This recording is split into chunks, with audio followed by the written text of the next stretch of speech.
हरि अनंत हरि कथायनंता, कहि सुनहि बहु विधि सब संता। आज महर्षि वाल्मीकि जी का प्राकट्य दिवस है और मैं मनोज तिवारी सभी लोगों को जो मुझे देख रहे हैं और जो जिनके पास ये वीडियो बनेगा, जो नहीं भी देख पाएंगे, उनको भी महर्षि वाल्मीकि जी के प्राकट्य दिवस का बहुत बहुत बधाई, बहुत बहुत शुभकामना। चूंकि आज महर्षि वाल्मीकि भगवान का प्राकट्य दिवस है, तो जो उन्होंने संस्कृत में रामायण लिखी है, रामायण महर्षि वाल्मीकि जी ने लिखी, बाकी बहुत सारी भाषाओं में उसके आधार पर और लोगों ने भी लिखी है। मैं आपको तीन उद्धरण जो संस्कृत में लिखे हैं महर्षि वाल्मीकि जी ने, मैं आप सुनाना चाहता हूं, ताकि आप देखें कि जब महर्षि वाल्मीकि जी थे तभी लौह कुश थे। राम के सामने भी महर्षि वाल्मीकि जी लेके गए हैं, मतलब भगवान श्री राम के समकालीन थे महर्षि वाल्मीकि जी। और इतना पहले उन्होंने क्या लिखा है, इसको समझना, और आज भी लगभग 1 लाख वर्ष बाद भी वो कैसे समाज में बिल्कुल वैसे ही स्वीकार्य होना चाहिए जैसे तब उन्होंने कहा था, वही परिस्थितियां आज भी हैं। जैसे उन्होंने लिखा है, जब राम वनगमन हो रहा है, लक्ष्मण जी अपनी माता सुमित्रा के पास जाते हैं कि मैं जा रहा हूं वन, हमारे लिए क्या आदेश है। तो माता सुमित्रा ने बहुत सुंदर बात कही जो संस्कृत में लिखते हैं महर्षि वाल्मीकि जी। रामं दशरथं विद्धि मां विद्धि जनकात्मजाम्, अयोध्याम् अटवीं विद्धि गच्छतात यथा सुखम। इतना सुंदर अर्थ है कि रामम दशरथम विद्धि, हे लक्ष्मण तुम राम को अपने पिता दशरथ की तरह देखना और सीता को अपनी मां के समान देखना। अयोध्याम अटवीं विद्धि, अटवी जंगल को, वन को अयोध्या की तरह देखना। गच्छतात यथा सुखम, ये सोच करके जाओ तुम सुखी रहोगे।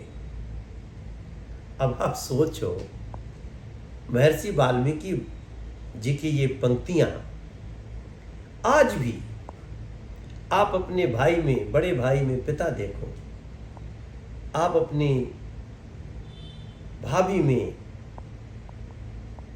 मां को देखो, आप वन को भी अयोध्या मान लो, अपना घर मान लो, फिर तो सुख ही सुख है। ये महर्षि वाल्मीकि जी की पंक्तियां आज आप सबके लिए मैं दे रहा हूं। और एक और आपको मैं बताना चाहता हूं। रावण मारीच के पास जाता है कि तुम मृग बन के, हिरण बन के, सोने का मृग बन के जाओ, राम जी को ललचाओ, सीता जी को ललचाओ, राम जी को दूर लेके जाओ। सीता हरण का योजना बना रहा है रावण। मारीच ऐसा नहीं करना चाहता था, लेकिन मारीच जानता था कि इस समय सत्य बोलूंगा तो रावण हमें मार डालेगा। महर्षि वाल्मीकि जी लिखते,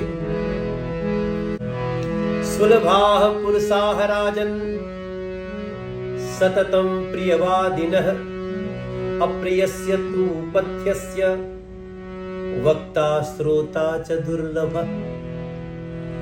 1 लाख वर्ष पहले बात हो रही है और मारीच कहता है, राजन, सदा प्रिय बोलने वाला, मीठा बोलने वाला, आपके अनुसार बोलने वाला, ऐसे लोग, पुरुष लोग बहुत सुलभ हो जाते हैं, लेकिन अप्रियस्य तु पथ्यस्य, सत्य को बताने वाला, अप्रिय बोलकर भी सत्य बात कहने वाला न तो ऐसा श्रोता है और न तो ऐसा वक्ता है। 1,00,000 वर्ष बाद भी यही स्थिति है, सबको प्रिय ही सुनने में अच्छा लगता है। तो फिर से प्रासंगिक है महर्षि वाल्मीकि जी। सुलभाः पुरुषाः राजन् सततं प्रियवादिनः अप्रियस्य तु पथ्यस्य वक्ता श्रोता च दुर्लभ। और एक और बहुत अच्छी बात जो मुझे वाल्मीकि रामायण में मिलती है, बहुत ही भावुक क्षण है। सीता जी चोरी हो चुकी हैं, सुग्रीव से मिलन होता है राम का। सुग्रीव देते हैं वो आभूषण जो आकाश मार्ग से जाते हुए गिरे थे। राम जी बहुत भावुक हैं। राम जी लक्ष्मण जी को कहते हैं, लक्ष्मण देखो ये आभूषण अभी भी ऐसे लग रहे हैं जैसे सीता जी के शरीर पर ही थे। लक्ष्मण ने क्या कहा? महर्षि वाल्मीकि जी लिखते हैं, देखिए आप सब याद रखिए, महर्षि वाल्मीकि जी ने रामायण संस्कृत में लिखी है, इसलिए बहुत लोग उसके अध्ययन में नहीं गए होंगे, लेकिन जो विद्वान हैं, गुणी हैं, वो गए हैं। लेकिन अब तो इसका अनुवाद करके हमें समझना चाहिए। नाहम जानामि केयुरे, केयुरे मतलब कंगन। लक्ष्मण बोलते हैं भैया मैंने तो माँ का कंगन देखा ही नहीं। नाहम जानामि केयुरे नाहम जानामि कुंडले नुपुरे त्वभिजानामि नित्यं पादाभियन्द्रमात्। मुझे लगता है आप समझ गए